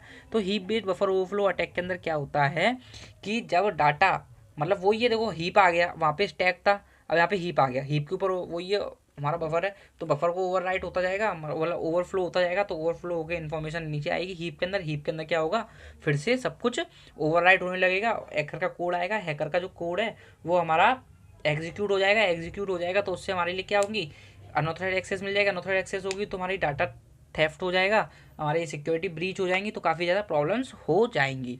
बस एक दो पॉइंट ये पढ़ लो, ये ब्लैक वाला, ये सॉरी ये रेड वाला पॉइंट लिखा है, ये पढ़ लो कि जो स्टैक के अंदर जो मेमोरी एलोकेट होती है काफ़ी ज़्यादा छोटी होती है, फिक्स रहती है, जबकि हीप के अंदर जो मेमोरी होती है काफ़ी ज़्यादा लार्ज होती है और फ्लेक्सिबल भी होती है। इस वजह से हीप बेस्ड ओवरराइट करता है ज़्यादा मेमोरीज को। ठीक, अगला पॉइंट समझ लो कि जो हीप बेस्ड ओवरफ्लो वो तुरंत क्रैश नहीं करता, जैसे अटैक हुआ तुरंत हमारा प्रोग्राम क्रैश नहीं करेगा, क्योंकि काफ़ी ज़्यादा बड़ी मेमोरी है, इसको भरने में काफ़ी ज़्यादा टाइम लगेगा। ठीक है, लेकिन जो स्टैक होती है काफ़ी छोटी मेमोरी होती है, जल्दी भर जाती है। समझ में आया? आई थिंक आगे होगा यार। सब्सक्राइब कर दो यार, कितनी देर से बोल रहा हूँ यार, मेरा मुंह थक गया बोलते बोलते, और तुम लोग सब्सक्राइब नहीं कर पा रहे हो, एक उंगली चला दो यार, सब्सक्राइब कर दो, कर दो यार। अब आया prevention against buffer overflow attack. तो ये जो ऊपर के दो प्रिवेंशन है, इसे तो आप हर जगह पेल सकते हो पेल सकते हो, मतलब प्रिवेंशन को पेल सकते हो और कुछ नहीं पेल सकते हो। आए बड़े पेलने वाले, पढ़ाई तो होती नहीं है, पेलेंगे। सॉरी भाइयों, दिल पे मत लेना यार कि तुम सब्सक्राइब किए हुए चैनल को अनसब्सक्राइब कर दो, ऐसा मत करना। तो देखो इनपुट वैलिडेशन, इनपुट वैलिडेशन के अंदर क्या आता है कि हमने अपना सिस्टम लिया, उसमें हमारे पास पहले से बफर एलोकेट है, बफर 8 बिट्स का हो सकता है, 16 बिट्स का हो सकता है, हमने बफर पहले से एलोकेट कर दिया। ठीक, अब हम लोग मेमोरी ले रहे हैं ज़्यादा बड़ी, बफर हमारा छोटा है, तो हमें पहले से ये चीज़ वैलिडेट करनी है कि जो हम डाटा ले रहे हैं वो हम उतना ही लें जितना हमारा बफर है। अगर हम ज़्यादा लेंगे तो हमारा ओवरफ्लो कर जाएगा, इससे हम उसे रिजेक्ट ही कर देंगे उस डाटा को। ठीक, अब बफर साइज चेक के अंदर क्या होता है, हमने डाटा लिया, हमने पहले से वहाँ से इनपुट लिया, अब इनपुट लेने के बाद हमें बफर वो एलोकेट करना है जो उसको स्टोर कर पाए। दोनों में डिफरेंस है। इनपुट वैलिडेशन के अंदर हम क्या कर रहे थे, जो हमारे पास इन्फॉर्मेशन इनपुट आ रही थी उसको हम वैलिडेट कर रहे थे कि हमारे बफर के अकॉर्डिंग हो। बफर साइज चेक के अंदर क्या कर रहे हैं हम लोग, इन्फॉर्मेशन आ गई, अब उसके अकॉर्डिंग हम लोग बफर सेलेक्ट करेंगे। ठीक है, यही करना होता है हमें। Input validation checks the data itself to ensure that it is valid, while buffer size check ensure that the buffer used to store data is of correct size and that no data is written outside of its boundaries. I think काफ़ी अच्छे से clear होगा। और देखो ये जो चीज़ दिख रही है ना, ये मैंने काफ़ी अच्छे से आप लोगों के लिए बनाई है, यूनिवर्सल ह्यूमन वैल्यूज़ की वीडियोस, तो देख लेना भाई। और ये तो काफ़ी ज़्यादा बच्चों को बहुत ज़्यादा हेल्पफुल की थी। मेरे पास टेलीग्राम में पर्सनल मैसेज आए थे कि भाई क्या पढ़ाया भाई, प्रोफेसर बन जाओ भाई, हमारे कॉलेज में आ जाओ पढ़ाने के लिए, हमारे टीचर से अच्छा पढ़ाया इस टाइप से। लेकिन वो तो मैंने ऑफर रिजेक्ट कर दी उन लोगों के, भाई मैं खुद ही पढ़ लूँ यार, जॉब करनी है गवर्नमेंट। अब आ रहा है हमारा मेमोरी प्रोटेक्शन मैकेनिज्म। अब मेमोरी प्रोटेक्शन मैकेनिज्म का मतलब होता है, चलो पढ़ ही लो। These mechanism can be implemented at the operating system level and they work by preventing program from accessing memory areas that they shouldn't। मतलब मेमोरी प्रोटेक्शन मैकेनिज्म के अंदर हम लोग इसको ऑपरेटिंग सिस्टम लेवल के ऊपर लगाते हैं और इसकी हेल्प से हम प्रोग्राम को रिस्ट्रिक्ट कर देते हैं कि तुम्हें वो मेमोरी नहीं लेनी है। मतलब एक पर्टिकुलर सेक्शन ऑफ मेमोरी है, ए सेक्शन ऑफ मेमोरी, मतलब जैसे मान लो ये हमारी पूरी मेमोरी है यहाँ से लेके यहाँ तक, और इसके हमारे कुछ हमने 4 पार्ट्स बना दिए, हमने एक प्रोग्राम रन कराया तो उस प्रोग्राम से बोल दिया कि तुम्हें मेमोरी मिलेगी तो मिले सही, लेकिन तुम्हें ये वाली मेमोरी अपने अंदर नहीं लेनी है। तो वो जब भी काम करेगा तो वो सिर्फ इतनी मेमोरी से काम करेगा, ये वाली मेमोरी को वो अपने लिए नहीं लेगा। इतनी बात क्लियर हुई? तो आई थिंक ये क्लियर हो गया होगा सबको अच्छे से। ठीक, अब इसके अंदर जो हमारा ये ऑपरेटिंग सिस्टम का हम काम कर रहे थे मेमोरी प्रोटेक्शन मैकेनिज्म, इसके हमारे ये दो तीन चीज़ों से हो जाता है। पहला होता है हमारा address space layout randomisation, ASLR। तो इसके अंदर क्या होता है, ये जो हमारा एक ऐसा सॉफ्टवेयर है, ऐसा मैकेनिज्म है जो हमारी मेमोरी की लोकेशन को रैंडमाइज कर देगा। रैंडमाइज मतलब किधर भी पहुंचा देगा। तो अटैकर क्या होगा, उस मेमोरी की लोकेशन को ही डिटेक्ट नहीं कर पाएगा कहाँ पर है ये मेमोरी की लोकेशन। जब आपको किसी चीज़ का एड्रेस नहीं पता हो तो आप वहाँ पहुँच सकते हो, नहीं पहुँच सकते हो। तो ASLR क्या करता है, मेमोरी की जो लोकेशन थी उसको रैंडमाइज कर देगा। दूसरी बात आई data execution prevention. Data execution prevention क्या करता है, हमारी मेमोरी को एग्जीक्यूटेबल और नॉन एग्जीक्यूटेबल बना देता है। एग्जीक्यूटेबल मतलब जिसको हम एग्जीक्यूट कर सकते हैं, नॉन एग्जीक्यूटेबल जिसको एग्जीक्यूट नहीं कर सकते हैं। ठीक है, अब मेमोरी को बोल दिया कि वाली मेमोरी भाई नॉन एग्जीक्यूटेबल, मतलब इसके अंदर कोई कोड होगा तो उसे हम एग्जीक्यूट नहीं करेंगे। प्रोग्राम से बोल दिया कि इसके अंदर अगर कोई कोड तुम्हें मिलता भी है इस वाले सेक्शन के अंदर तो तुम्हें इसे एग्जीक्यूट नहीं करना है किसी भी हाल में। तो कोड भाई अपने मालिक की बात मानेगा और वो उसे एग्जीक्यूट नहीं करेगा। ठीक है, एक बात याद रखना, ये जो DP है वो सिंगली हम यूज़ नहीं करते, इसको हम बाकी सभी चीज़ों के साथ यूज़ करते हैं, जैसे इनपुट वैलिडेशन और बफर साइज चेक। देखो कोई भी चीज़ एक लेयर ऑफ सिक्योरिटी देने से अच्छा है 2-3 लेयर ऑफ सिक्योरिटी दे दो। ठीक है, अब आता है SEHOP, structured exception handler override protection. काफ़ी ज़्यादा अच्छी चीज़ है, मतलब इंटरेस्टिंग चीज़ है, इसे समझोगे तो मज़े आ जाएंगे। अब देखो आपको ये शी हॉप पढ़ना है, SEHOP समझना है तो उससे पहले आपको इसकी वर्किंग समझनी पड़ेगी। अब वर्किंग समझनी है तो उससे पहले आपको इसके अंदर कुछ टर्मिनोलॉजीज आएंगी, उन्हें समझना पड़ेगा। अब आती तो नहीं है ये पेपर के अंदर, लेकिन थोड़ी समझ लो यार, बड़ी मज़ेदार चीज़ है, तो काफ़ी ज़्यादा मज़े आएंगे। थोड़ा समझ लो यार, 5 मिनट मांग रहा हूँ ज़िंदगी के यार, समझ लो। इतना भाव क्यों मार रहे हो यार, क्यों स्किप कर रहे हो आगे। तो देखो सबसे पहले आता है एक्सेप्शन। ये केमिस्ट्री वाला एक्सेप्शन नहीं है, ये CS कंप्यूटर वाला एक्सेप्शन। अब जब हमारा कोई भी प्रोग्राम हमारा कंटिन्यू होता है, एग्जीक्यूट होता है, तो उस प्रोग्राम के एग्जीक्यूट होते टाइम कुछ ना कुछ एरर आ जाते हैं। अब वो एरर क्यों आते हैं, क्या हमने कोई इनवैलिड यूज़र वो इनपुट दे दिया हो इस वजह से आ जाते हैं, या फिर हमने कोई इनवैलिड कमांड दे दी हो इस वजह से आते हैं, या फिर हमने उसे मेमोरी एक्सेस नहीं दे पाई इस वजह से कुछ ना कुछ एरर आ जाते हैं, तो उन्हें बोलते हैं हम लोग एक्सेप्शन। ठीक, एक्सेप्शन हैंडलिंग क्या होती है, एक्सेप्शन हैंडलिंग मतलब कोई एक्सेप्शन आ गया जिसकी वजह से हमारा प्रोग्राम जो एग्जीक्यूट हो रहा था वो रुक गया, वो एग्जीक्यूट हुआ नहीं। अब लेकिन हमें उसे एग्जीक्यूट कराना है भाई उसी कंडीशन के अंदर, तो उसको हम एग्जीक्यूट कैसे कराएंगे, उस वाले तरीके को बोलते हैं एक्सेप्शन हैंडलिंग। अब आता है exception handler list. Exception handler list क्या होता है, data structure that contains a list of pointers to the exception handlers in a program. जैसे मान लो, मतलब हमारे पास एक डाटा स्ट्रक्चर की लिस्ट है जिसके अंदर हमारा सारा का सारा लिखा हुआ है डाटा, इसके अंदर लिखा हुआ है कि ये वाली एक्सेप्शन आया तो आपको ये वाली चीज़ लगानी है, पॉइंटर लगाना है, ये वाला एक्सेप्शन आया तो आपको ये वाला पॉइंटर लगाना है, ये वाला एक्सेप्शन आया तो ये आपको ये वाला पॉइंटर लगाना है। ठीक है, तो एक्सेप्शन हैंडल लिस्ट समझ में आई क्या होता है, मतलब इसकी हमारी डाटा स्ट्रक्चर होता है, इसके अंदर लिस्ट ऑफ पॉइंटर्स होते हैं जो आपको बताते हैं कि अगर ये वाला एक्सेप्शन आया तो आपको ये वाला एक्सेप्शन हैंडलर यूज़ करना है और अपने प्रोग्राम को रन करा देना है। गार्ड पेज क्या होता है, गार्ड पेज मतलब एक सिक्योरिटी फीचर होता है, जैसे नाम से पता चला है गार्ड है, तो ये क्या करता है, एक्सेप्शन हैंडलर और मेमोरी, बाकी की मेमोरी के बीच में एक पेज की तरह काम करता है, मतलब एक सिक्योरिटी फीचर की तरह काम करता है। जैसे मान लो ये हमारी मेमोरी का पार्ट है इतना हिस्सा, ठीक, और इधर है हमारी एक्सेप्शन हैंडलर लिस्ट। ठीक है, अब इन दोनों के बीच में क्या आ जाएगा, एक गार्ड पेज आ जाएगा, ये लो भाई आ गया गार्ड पेज, और ये यहाँ से इधर से कोई इंसान होगा तो उसे इधर जाने नहीं देगा। ठीक है, इतनी बात समझ में आई।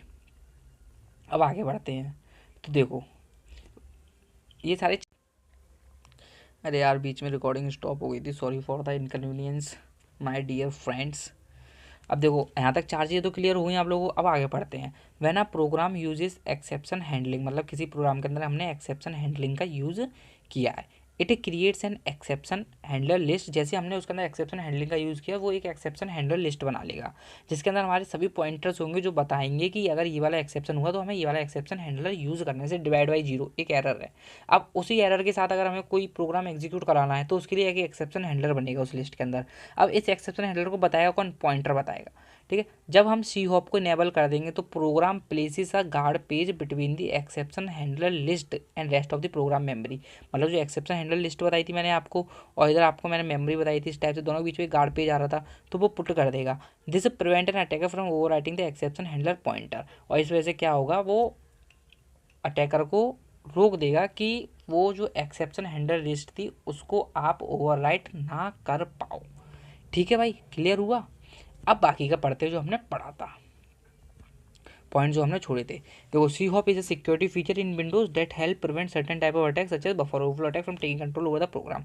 सी hop protect against type of attack by detecting when an attacker is attempting overwrite SEH। अब देखो SEH मतलब वही हमारी जो हैंडल लिस्ट होती है, अब वो क्या करती है, एक्सेप्शंस को हैंडल करती है। अब मान लो किसी प्रोग्राम के अंदर कोई एक्सेप्शन आया और किसी मतलब अटैकर नहीं करवाया वो एक्सेप्शन, जिससे कि उसे हैंडलर की लिस्ट के अंदर उसे अंदर घुसने की परमिशन मिल जाए और वहाँ पे जाके अपना मैलिशियस कोड डाल दे और बोल दे कि भाई अगर ये वाला एक्सेप्शन आया तो आप ये वाला मेरा वाला कोड एग्जीक्यूट कराओ। अब जब ऐसे ऐसे उसका एग्जीक्यूट हो गया कोड, तो फिर वहाँ पे क्या हो जाएगा, उसको एक्सेस मिल जाएगी। अब इसी चीज़ को रोकने के लिए कि कोई हैकर आके कोई अटैकर आके अपना कोड ना डाल पाए और अब खुद से ही एक्सेप्शन ना करा के खुद का कोड ना चलवा दे, इस चीज़ को रोकने के लिए क्या किया गया, हमने सी हॉप का यूज़ किया और उसके अंदर हमने गार्ड पेज लगा दिया। अब जैसे अटैकर उसके अंदर घुसेगा अपना कोड डालेगा तो जो गार्ड पेज है वो उसको ओवरराइट होने से रोक देगा कि आप ऐसी एच को उसको आप एक्सेप्शन हैंडल लिस्ट को आप ओवरराइट नहीं कर सकते हो और उस प्रोग्राम को वहीं की वहीं टर्मिनेट कर देगा।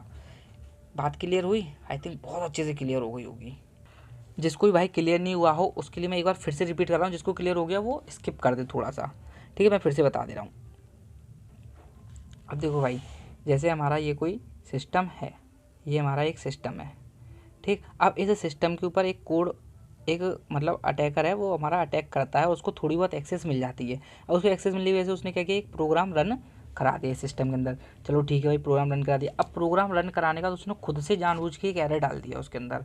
एक एरर क्या डाल दिया, डिवाइड बाई जीरो डाल दिया। और एक्सेप्शन हैंडलर लिस्ट क्या करती है, उस एक्सेप्शन हैंडलर लिस्ट क्या करती है, डिवाइड बाई जीरो जैसे एरर आएगा तो वो SEH के पास जाएगी, SEH के पास जाएगी। SEH के अंदर क्या होगा, कुछ हमारे पॉइंटर्स होते हैं जो बताते हैं कि अगर ये वाला एक्सेप्शन, ये वाला एरर आए तो आपको ये वाला कोड रन करा के उस एरर को ओवरराइट कर देना है, मतलब उस एरर को ख़त्म कर देना है। तो जैसे क्या करेगा, इसके अंदर डिवाइड बाई जीरो आएगा तो वो इसके पास जाएगी, SEH के पास, पॉइंटर इसके पास जाएगा और फिर उसके अंदर से एक्सेप्शन हैंडलर निकालेगा। अब अटैकर क्या करेगा, उस एक्सेप्शन हैंडलर को चेंज कर देगा, वहाँ पे अपना कोड डाल देगा। अपना कोड डाल देगा तो जैसे ही इसके अंदर एरर आया वो जाएगा उसके बाद एक्सेप्शन हैंडलर के पास, वहाँ पे उसका कोड मिला, उसको रन करा देगा। उसको रन करा देगा तो जो थोड़ी बहुत एक्सेस थी वो बड़ी एक्सेस के अंदर आ गई, बड़ी एक्सेस मिल गई उसको। अब बड़ी एक्सेस मिल गई तो वो क्या करेगा वहाँ पे भाई, अब ज़्यादा ऑथराइज एक्सेस मिल जाएगी, अनऑथराइज एक्सेस मिल जाएगी, ज़्यादा अच्छे तरीके से वो वहाँ पे अटैक कर पाएगा। तो इसी चीज़ को रोकने के लिए SEHOP का यूज़ किया जाता है, जिसके अंदर जो हमारी मेमोरी होती है और जो हमारी स्ट्रक्चर हैंडलर लिस्ट होती है, मेमोरी के बीच हम क्या डाल देते हैं, एक हम गार्ड पेज डाल देते हैं। ये हमारा गार्ड पेज है जो कि यहाँ से यहाँ तक जो कोई कोड जा रहे होते हैं मैलिशियस कोड, उनको जाने से रोकता है। आई थिंक अब बहुत अच्छे से क्लियर हो गया होगा। चलो भाई आगे बढ़ते हैं। अब तो आई थिंक खत्म होने वाला है। हाँ, integer overflow attack. Integer overflow attack के अंदर क्या होता है, पहले तो ये हम पहले समझ लो कि होती क्या है ये इंटीजर वगैरह। इंटीजर हमारा डाटा टाइप होता है जो तुम जानते हो, जिसके अंदर नंबरिंग आती है -305, ये इस टाइप की नंबरिंग। तो इंटीजर ओवरफ्लो अटैक जब होता है जब अटैकर इंटेंशनली एक बड़ी नंबर की इंटीजर वैल्यू को भेज देता है as compare to the buffer जो उसको स्टोर कर पाए, बफर नहीं हमारा वो इंटीजर डाटा टाइप हमारा स्टोर कर पाए, ठीक है। तो जैसे आपके एग्जांपल के तौर पे पता है, हमारा जो 16 बिट इंटीजर होता है हमारा, वो हमारे 65535 तक की वैल्यू को रिप्रेजेंट कर सकता है। अगर इससे बड़ी कोई वैल्यू आएगी तो वो क्या करेगा, ओवरफ्लो करा देगा। जैसे कि मान लो there is a program only store up to a size less 10, मतलब मान लो एक प्रोग्राम जो सिर्फ 10 तक की वैल्यू को स्टोर कर सकता है, अटैकर जानबूझ के उसको 10 से ज़्यादा वैल्यू भेजता है, मतलब 15। और प्रोग्रामर क्या करता है, उसे मतलब रिजेक्ट करने की बजाय उसे एक्सेप्ट कर लेता है और वहाँ पे ओवरफ्लो करा देता है, ठीक है। इतनी बात क्लियर हुई। अब यही होता है हमारा इंटीजर ओवरफ्लो अटैक, जहाँ पे हम लोग इंटीजर की जो एक्सेप्टेड वैल्यू है उससे बड़ी वैल्यू भेजते हैं। जो प्रोग्राम होते हैं, जो वीक प्रोग्राम होते हैं, उसे रिजेक्ट करने की बजाय उसे एक्सेप्ट कर लेते हैं, उसे छोटा समझ के और ओवरफ्लो करा देते हैं, जिससे कि साइड की मेमोरीज भर जाती हैं और वहाँ पे मैलिशियस कोड्स आ जाते हैं। इसे हम प्रिवेंट कैसे कर सकते हैं, सेफ प्रोग्रामिंग लैंग्वेज यूज़ कर सकते हैं। कौन सी लैंग्वेज है, RUST एंड ADA, ये हमारी सेफ प्रोग्रामिंग लैंग्वेज है जो कि इंटीजर ओवरफ्लो अटैक को होने से रोकती हैं। नेक्स्ट इज रेंज चेक कर सकते हैं, मतलब हम लोग चेक कर सकते हैं कि जितनी भी वैल्यू हमारी स्टोर होने वाली है क्या वो हमारी लिमिट के अंदर है कि नहीं, कि वो ये बफर साइज चेक करने वाला जैसा ही है। कि जैसे अगर आप 16 बिट अनसाइंड इंटीजर यूज़ कर रहे हो, अनसाइंड इंटीजर का मतलब होता है एक साइन इंटीजर होते हैं, एक अनसाइंड इंटीजर होते हैं। साइन इंटीजर हमारे वो होते हैं जो नेगेटिव और पॉजिटिव दोनों लेते हैं, और अनसाइंड होते हैं जो ओनली पॉजिटिव लेते हैं। अगर हम लोग अनसाइंड ले रहे हैं, ठीक है, तो वो वैल्यू कहाँ से कहाँ तक स्टोर करेगा, 0 से 65535 तक की। अगर इससे बड़ी वैल्यू आई तो फिर वो ओवरफ्लो करा देगा। तो हमें खुद से इस बात का ध्यान रखना है कि हमें प्रॉपर रेंज चेक करके डाटा को अंदर अपने पास लेना है। इंटीजर टाइप यूज़ कर सकते हो आप, make sure integer type you are using hold maximum value, मतलब मैक्सिमम वैल्यू आपकी यूज़ कर सके। अगर आपको स्टोर करनी वैल्यू 0 से 255 तो आप 8 बिट का यूज़ कर सकते हो। मतलब मैंने आपको बताया तो था, इनपुट चेक कर सकते हो, बफर साइज चेक कर सकते हो। आपने यहाँ पे क्या किया, इनपुट चेक किया और यहाँ पे क्या चेक किया, ये हमारा बफर का साइज चेक किया कि हमें इतनी वैल्यू स्टोर करानी है तो हमें इतना बड़ा बफर लेना पड़ेगा 8 बिट का। ठीक है, साइंड एंड अनसाइंड इंटीजर को अप्रोप्रिएटली, अगर आपको नेगेटिव इंटीजर स्टोर कराना है तो आपको साइंड वाला लेना पड़ेगा, अगर आपको सिर्फ पॉजिटिव पॉजिटिव कराना है तो आपको अनसाइंड लेना पड़ेगा। ठीक, डिफेंसिव प्रोग्रामिंग टेक्निक पढ़ लेना भाई, सिंपल सा है। ठीक है, और कुछ नहीं है। अब इसके बाद हम पढ़ते हैं कंट्रोल हाईजैकिंग को प्रिवेंट कैसे करा सकते हैं। फिर इसके बाद इस पार्ट को यहीं रोकते हैं, फिर बाकी के जो पार्ट हैं, मतलब बाकी जो छोटे मोटे टॉपिक हैं वो हम दूसरे पार्ट में कवर करेंगे। सरप्राइज अरे यार वो पीपीटी बनाते थक गया था, फिर मैंने अपने हाथों से ही हैंड रिटन नोट्स बना लिए। ठीक है, तो अब जो कंट्रोल हाईजैकिंग है इससे आगे आपको हैंड रिटन नोट्स ही मिलेंगे भाई, राइटिंग वाइटिंग की थोड़ी सी देख लेना। अब देखो कंट्रोल हाईजैकिंग आई, कंट्रोल हाईजैकिंग के अंदर क्या क्या डिफेंस होते हैं, तो एक होता है प्लेटफॉर्म डिफेंस, एक होता है रन टाइम डिफेंस।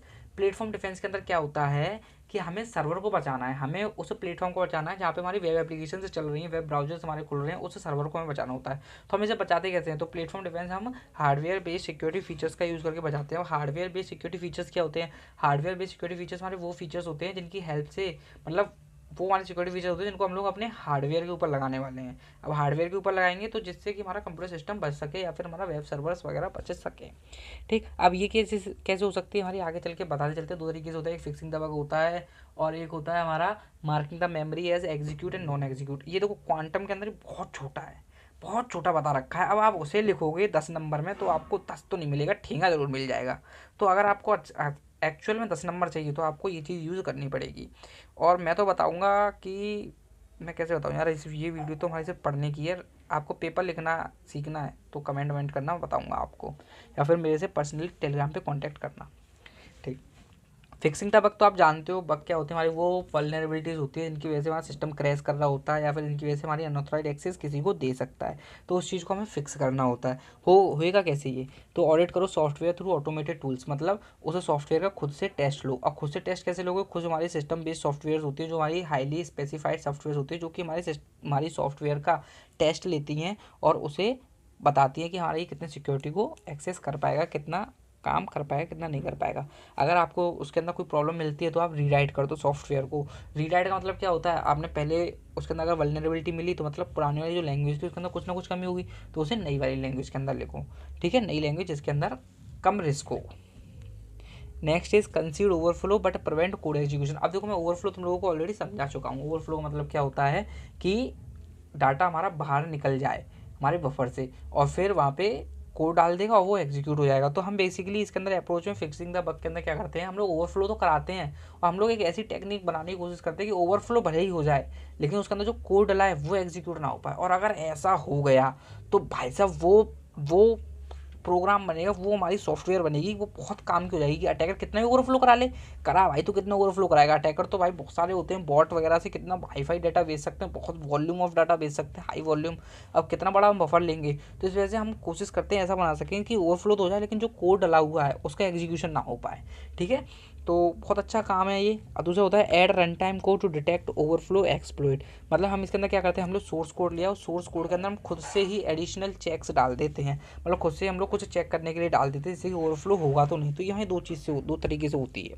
एक होता है halting the process when overflow exploit detected, मतलब जैसे ही आपके ओवरफ्लो हो रहा था, जैसे ही आपको पता चल गया इसके अंदर ओवरफ्लो हो रहा है तो तुरंत से हमारा प्रोग्राम, मतलब हमारा सॉफ्टवेयर उस प्रोग्राम को टर्मिनेट कर दे कि भाई तू प्रोग्राम इससे आगे एग्जीक्यूट नहीं कराएगा, तू मेरा कर रहा है नुकसान। ठीक, और ये जो है ना, ए वाला point halting the process when overflow exploit detected, इसके अंदर कुछ डाउन साइड्स होते हैं। जनरली क्या करता है, फॉल्स सिग्नल्स जनरेट करता है, does not address underlying vulnerability in the code that allowed overflow. मतलब इसके अंदर क्या होता है, फॉल्स सिग्नल जनरेट कर देता है जनरली। और दूसरी बात कि इसने वो तो बता दिया कि हाँ इसकी वजह से यहाँ पे ओवरफ्लो हो रहा है, लेकिन किस कोड की वजह से हो रहा है, कौन सी चीज़ है, कोड तो बहुत बड़े बड़े होते हैं, किस वाले हिस्से की वजह से ओवरफ्लो हो रहा है। ठीक, नेक्स्ट चीज़ is using stack guard. Stack guard क्या होता है, stack guard is a mechanism in which a canary value is added to the stack. मतलब हम लोग एक कैनरी वैल्यूज़ को ऐड कर देते हैं स्टैक के ऊपर। जैसे मान लो हमारा पूरा स्टैक है और स्टैक के ऊपर हमने एक कैनरी वैल्यू डाल दी। अब कैनरी वैल्यू हमने और फिर पूरा हमने प्रोग्राम रन करा दिया, प्रोग्राम रन कराया, हमने कैनरी वैल्यू डाली मान लो 8 है ना, और जब हमारा पूरा प्रोग्राम रन होकर आगे वापस मिला हमें 18, इसका मतलब हो गया प्रोग्राम के अंदर कुछ ना कुछ चेंज हुआ है। तो अगर इसके अंदर चेंज हुआ तो मतलब वहाँ पे कुछ ना कुछ काम अटैकर कर रहे हैं। ठीक, इसका रन टाइम डिफेंस देखो, रन टाइम डिफेंस से पहले मैं यहाँ पर एक चीज़ लिखना भूल गया था, वो आते थे marking memory as execute non execute, मैंने लास्ट में लिखा है तो उसे जरा यहाँ पे देख लो। समझा देता हूँ। देखो marking memory as execute and non execute, तो मैं ये तुम्हें ऑलरेडी बता चुका हूँ थोड़ी देर पहले। एग्जीक्यूट और नॉन एग्जीक्यूट के अंदर क्या होता है कि आप मेमोरी को बता देते हो कि इस वाले हिस्से के अंदर एग्जीक्यूट मतलब वो मेमोरी जो उसको अंदर अगर कोई कोड है तो उसे आप एग्जीक्यूट करा सकते हो। नॉन एग्जीक्यूट मतलब इसके अंदर अगर कोई कोड है तो उसे आप नॉन एग्जीक्यूट मतलब एग्जीक्यूट नहीं करा सकते हो। तो एग्जीक्यूट मेमोरीज अगर हम मार्क कर देंगे कि ये वाली मेमोरी है, अब ये हमारी कोई सेंसिटिव मेमोरी है, उसको आपने ओवरराइट कर दिया अटैकर ने, अगर लेकिन आपने पहले से ही मार्क कर रखा है कि हमारी नॉन एग्जीक्यूटिव मेमोरी, तो अटैकर आगे कितना ही ओवरराइट कर ले, वो नॉन एग्जीक्यूट है, उसके अंदर कितना भी कोड होगा वो हम उसे एग्जीक्यूट होने ही नहीं देंगे। ठीक है, हम लोग इसको DEP की हेल्प से एग्जीक्यूट और नॉन एग्जीक्यूट मेमोरीज बनाते हैं। मैंने थोड़ी देर पहले आपको बता दिया ये सब कुछ। अब आया run time defence. Run time defence क्या होते हैं? रन टाइम डिफेंस हमारे जब वेब एप्लीकेशन हमारी रन हो रही हैं उनको हमें बचाना है, उसके रन टाइम पे हमें उनके बचाना है। 1 मिनट भाई लोग।